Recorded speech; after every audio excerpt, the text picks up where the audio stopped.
Hi, this is Donnie bringing our weekly Bible reading devotional as we continue to read through Matthew's gospel together.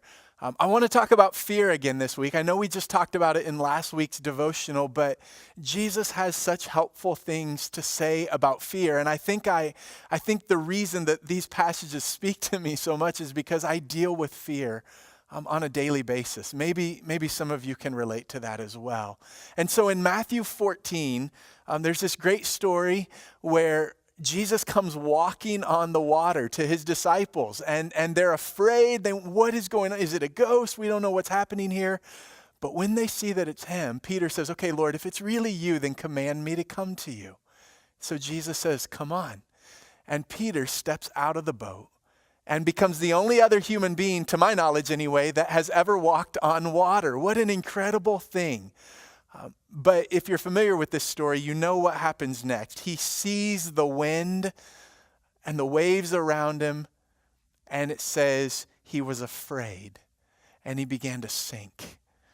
And as I read that this week, I thought, that's exactly how I feel.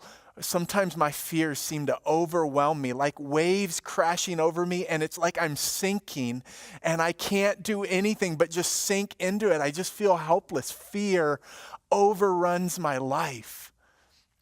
Well, in the midst of that situation, Peter cries out, Lord, save me. And Jesus reaches out his hand. He pulls him out of the water, and he says to him, oh, you of little faith, why did you doubt?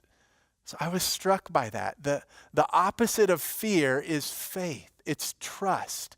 And Jesus says, why did you doubt? I think what he's saying is, why did you take your eyes off of me?